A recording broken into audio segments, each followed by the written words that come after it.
یہ ہے کہ ہم نے ایک پلان کیا اور ہم نے ایک پلان بنایا اور میں سوچ رہی ہوں کہ کس طرح سے میں یہ خبر آپ کو بتاؤں اور کن الفاظ میں بتاؤں. ہم نے ایک پلان بنایا. اس پلان میں ہم ویسے تو ہماری ایفیشنسی لیولز ہم سب جانتے ہیں, بیوروکریسی کے ہوں, سیاستدانوں کے ہوں, دیگر جتنے ادارے ہیں ان کے حوالے سے ہو, تو اداروں کی ایفیشنسی اوور آل بڑی کم ہے اور پھر لوگوں کی ایفیشنسی جب ہم اس میں سے نکالتے ہیں تو ایوریج اس کا اور زیادہ کم ہے. اب یہ آپ ایفیشنسی کی مثال سنیں اور سر دھنیں. چین سے درآمد کی جانے والی $149 ملین مالیت کی ٹرین کی جو بوگیاں ہیں, منگانے والی کتنے 49 بلین ڈالرز کی, $349 بلین کی جو بوگیاں ہیں جو ہم نے چین سے منگائی ہیں وہ ناکارہ نکلی ہیں. اور اس کی وجہ یہ ہے کہ پاکستانی جو پٹریاں ہیں ان پر وہ چلنے کے قابل ہی نہیں ہیں.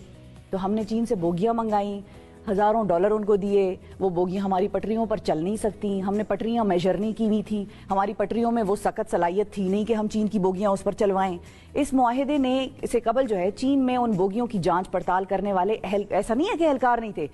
وہ جانچ پڑتال کرنے والے اہلکاروں کی اہلیت پر سوالات اٹھا دیے گئے ہیں اور انکشاف ہوا ہے کہ اب پاکستان میں ان بڑی بڑی بوگیوں کو چلانے کے قابل بنانے کے لیے لاکھوں روپے مزید خرچ کیے جا رہے ہیں, کیونکہ ہم تو بڑے شاہانہ لائف سٹائل کے عادی ہیں, تو ہم جب تک پیسہ نہ لگائیں تو ہمیں مزہ نہیں آتا. ان بوگیوں میں مناسب پریشر پائپس جو ہیں وہ نصب نہیں کی گئی تھیں, جس کی وجہ سے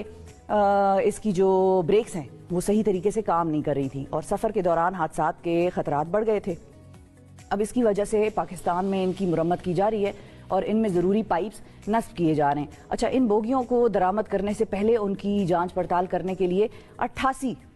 نمبر یاد رکھیے گا, 88 اہلکار پاکستان سے چین کے دورے پر گئے, جنہوں نے سفر اور وہاں رکنے کی مد میں روزانہ $100 کی رقم بھی وصول کی. تو 88 ملٹیپلائی بائی 100 اور ملٹیپلائی بائی ڈیز, تو یہ آپ تینوں کو ضرب دے دیں تو آپ کو پتہ چل جائے گا کہ کتنا آپ کا ٹیکس کا پیسہ اس وزٹ پر لگا, جس کے باوجود اس کا وہ آؤٹ کم نکلا نہیں جس کے لیے وہ وہاں پر گئے تھے. اور اب وہی بوگیاں پاکستان میں مرمت ہو رہی ہیں اور جب تک مرمت نہیں ہو جاتی ہماری جیب سے پیسے ہم دیتے جائیں گے. تو یہ صورتحال ہے ناظرین, اور اب آپ اللہ تعالیٰ سے دعا کریں کہ جو ایفیشنسی کا معیار اس ملک کو چاہیے, اس ملک کے مسائل کو حل کر سکتا ہے, وہ ایفیشنسی کا معیار ہمارے ملک کو نصیب ہو, عطا ہو, اور ہمارے لوگوں کو احساس ہو کہ ہماری جیب سے جاتا پیسہ اور ملک کی جیب سے جاتا پیسہ ایک ہی ہے.